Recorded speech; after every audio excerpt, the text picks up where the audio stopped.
Alors, je me tourne à présent vers Martin Rouleau-Dugage. Donc, tu as fondé une communauté de pratique. Et c'est vrai, et la question que je pose, Cofondé. cofondée, oui. Et la question qu'on peut poser, que je te pose, c'est comment l'apprenant s'invite dans les communautés de pratique. Comment on devient apprenant finalement.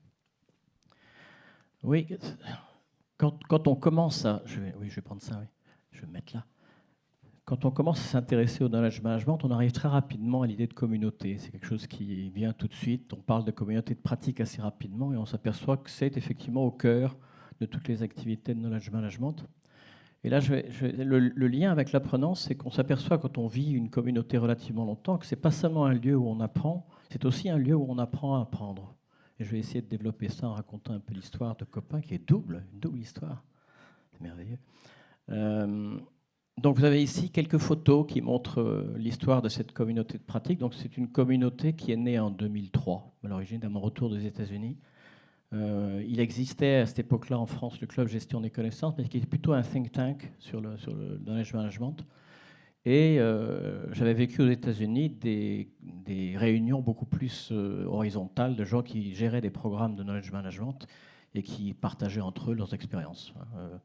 La communauté, c'est avant tout un lieu où se raconte des histoires. C'est le point de départ.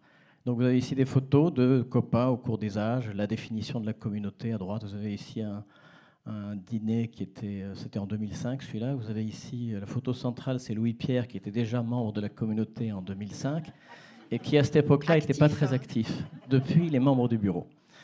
Voilà. Et puis en dessous, vous avez l'évolution un peu digitale de la communauté. Au départ, elle était très informelle. Maintenant, elle a un site, elle a une base de connaissances, elle a des forums de discussion, etc. Donc je vais raconter un peu l'histoire. Comment ça marche ça? Non, c'est comme ça? Oui, c'est comme ça. Donc quand on définit une communauté, si on prend la définition d'Étienne Wenger, qui est le concepteur du principe de la communauté de pratique, c'est domaine, communauté, pratique, c'est comme ça qu'on l'a défini. Le domaine, c'est qu'est-ce que nous voulons apprendre à mieux faire ensemble. Et donc c'était le management des connaissances, comment on transfère, partage, comment on explicite, comment on capitalise, on diffuse les connaissances et comment on s'appuie sur les leviers, la culture, les processus, les contenus, la technologie pour faire ça. Donc le domaine était assez clair, c'est ça le knowledge management. Et c'est ça qu'on veut échanger entre nous. La communauté, c'était des personnes qui étaient en charge de programmes de knowledge management dans leur organisation et qui avaient une certaine conscience partagée que c'est pas facile et que ces initiatives heurtent quelque part la culture très, comment dirais-je, taylorienne de l'entreprise, puisque ça pousse à beaucoup d'interactions entre les personnes et des choses qui finalement n'apparaissent pas comme étant des choses très productives au moins au départ. Et une conviction qu'il y a beaucoup à apprendre de ses pairs. Et là, on retrouve cette idée qui a été évoquée tout à l'heure par Alice, qui est que finalement, on a besoin d'une communauté de pairs pour distinguer le vrai du faux et pour transformer une expérience personnelle en connaissance. Et enfin, une pratique. C'était quoi la pratique de la communauté? C'est des rencontres physiques, virtuelles, très souvent autour des retours d'expérience, très souvent autour de revues par les pairs. Voilà ce que j'ai l'intention de faire, qu'est-ce que vous en pensez? Des groupes de travail sur des problématiques que tout le monde rencontre et qu'on a envie de creuser un petit peu avant de les présenter aux autres. Une conférence annuelle, c'est celle qui est ici, et une plateforme digitale de collaboration, un dîner annuel. Il y a aussi le célèbre Barcamp en Normandie qui nous permet de réfléchir un petit peu. Voilà, voilà les pratiques. Et alors si je raconte un peu l'histoire, ce qui est intéressant avec Copain, c'est que c'est une histoire longue. Au début, quand cette communauté a été créée par Denis Mingan et moi-même, et Elisabeth Bila aussi, qui ne sont plus là, mais c'était en 2003, on était au moment du pic du knowledge management. L'idée du knowledge management est née, bien sûr, avec la technologie. C'est né avec la gestion documentaire. On s'est aperçu que la gestion documentaire permettait de faire des choses que la librairie papier ne permettait pas de faire. Et on s'est dit, oulala, on rentre dans une économie de la connaissance, c'est merveilleux, où les gens qui manipulent des symboles seront beaucoup mieux payés que les gens qui manipulent des objets lourds. Donc ça va complètement changer le monde. Il faut absolument qu'on ait dans les entreprises des Chief Knowledge Officers. Et donc on est arrivé à cette espèce de pic d'attente sur le knowledge management. C'est très à la mode d'en parler dans les années 2000, au début des années 2000. Ensuite, il y a eu effectivement une espèce de désillusion avec l'arrivée des réseaux sociaux, avec le fait aussi qu'il y a eu quand même quelques problèmes économiques avec la crise des subprimes, et des choses comme ça, qui ont fait que tous les budgets qui étaient alloués au knowledge management ont commencé à s'effondrer. Et puis, depuis 2010, il y a une espèce de regain d'intérêt pour cette pratique, parce que dans beaucoup d'entreprises, la population vieillit, parce qu'il y a beaucoup de jeunes qui arrivent, qui n'apprennent pas de la même façon, et comme dit Alice, les modes d'apprentissage ne sont plus les mêmes, et qu'il faut quand même s'intéresser à la façon dont on le fait au mieux. Alors, Copain est né donc en 2003 à l'origine, communauté informelle, confidentielle, sans sponsor, juste une idée de 3 personnes. Et qu'est-ce qu'on a mis ensemble? Essentiellement une liste de gens qu'on connaissait, et on a commencé à créer des réunions. Et c'était des réunions où toutes les personnes qui étaient présentes étaient effectivement en charge du programme de KM dans les entreprises qu'ils représentaient, qui étaient Renault, qui étaient Schlumberger, qui étaient Air Liquide, il y en a eu beaucoup. Et en général, les grands groupes industriels. C'est des personnes qui avaient une certaine, un certain âge. C'est des personnes plutôt de 40-50 ans qui avaient une longue expérience dans l'entreprise et à qui on avait confié ce dossier sans savoir très bien comment ils allaient le faire et qui ne savaient pas très bien comment ils allaient le faire eux-mêmes. Du coup, l'intérêt de se rencontrer pour se dire, ben voilà, on a tous reçu la même mission, comment on fait, ça avait un certain intérêt. Et donc, on avait des réunions centrées sur les benchmarks, des revues de projet, de l'entraide. On avait beaucoup de visites de sites, parce qu'à cette époque-là, si vous remontez un peu avant la vidéoconférence et avant les crises des subprimes, on voyageait assez régulièrement et on pouvait se permettre de faire des réunions de copains à Toulouse et une autre à Bruxelles. Ça ne posait pas de problème auprès de nos chefs. Maintenant, ça ne passe plus. Et il y avait effectivement assez peu de capitalisation à l'époque. C'était vraiment purement, très, très souvent oral. Alors on est arrivé après cette phase 1 qui était une phase un peu de création, une deuxième phase qui était une phase un peu de désillusion. La crise des subprimes, les budgets de déplacement réduits, beaucoup de programmes de KM d'entreprise ont été suspendus ou en tout cas ont passé un petit peu en dessous du radar de la direction générale. Il y a eu aussi l'arrivée des plateformes collaboratives. On a cru que finalement ça allait résoudre tous les problèmes. Et ça, c'est complètement. L'idée n'était plus tellement de développer des programmes d'entreprise, mais plutôt des projets de KM. Donc les membres de Copain sont devenus un peu plus juniors. Ils étaient chargés plutôt de déployer des outils et des plateformes que de déployer des initiatives d'entreprise. Et on s'est rendu compte que pour arriver à faire vivre ça, il fallait quand même se structurer un peu plus et créer une association pour pouvoir disposer au moins d'une plateforme qui permettrait de capitaliser un peu tout ce qu'on apprenait. On n'était pas capable de faire ça sans aucun financement. Et c'est ce qui nous a permis de faire un début de capitalisation avec aussi des nouveaux rituels, le dîner annuel, la conférence élargie à des invités. C'est des choses qu'on a inventées à cette occasion-là et qui a permis de faire vivre l'association et de la faire grandir.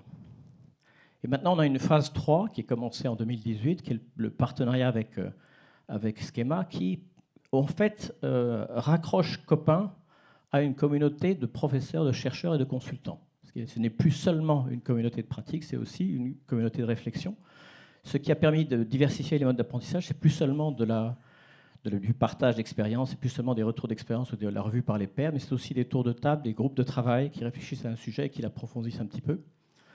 On a aussi adopté des outils collaboratifs, des bases de connaissances un peu plus structurées, donc il y a plus de capitalisation. Et je pense qu'on peut dire qu'on est devenu, ou on devient, un think tank aussi un think tank sur le management d'un système de knowledge management. Alors, qu'est-ce qu'on peut dire de ça sur le sujet d'aujourd'hui?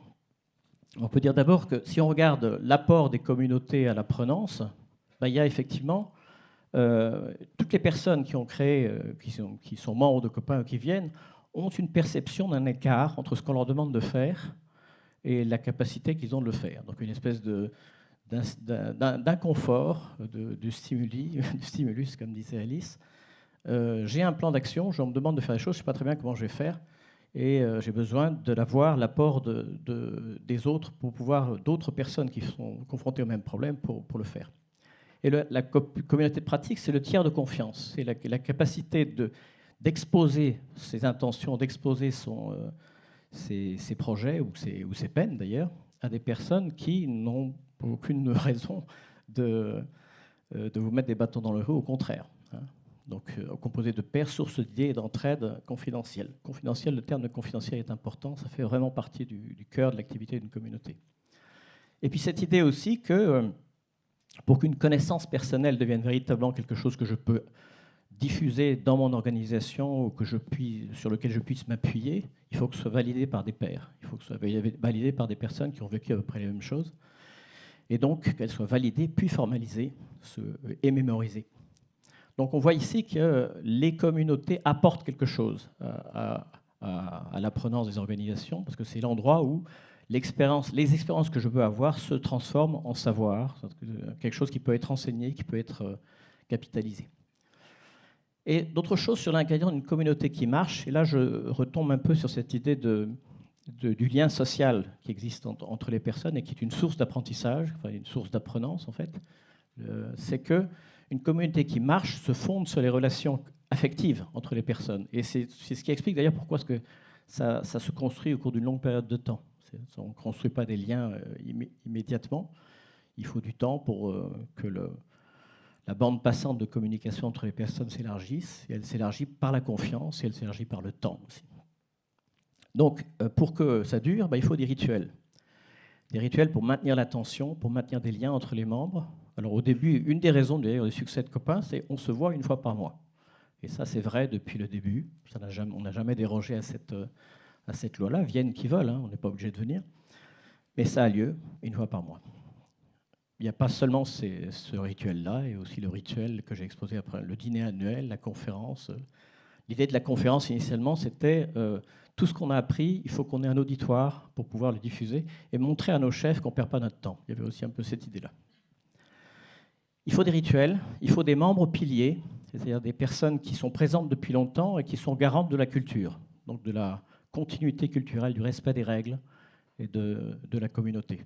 Ils peuvent évoluer autour du temps, mais il faut qu'il y ait des points de repère. Des points de repère dans l'organisation. Il faut aussi qu'il y ait des points de repère dans les experts. Il faut qu'il y ait des gens dans la communauté qui ont beaucoup travaillé le sujet et qui sont crédibles et pour éclairer les autres et qui soient visiblement crédibles. Il faut aussi un renouvellement des membres. Sinon, on finit par raconter à peu près toujours les mêmes choses.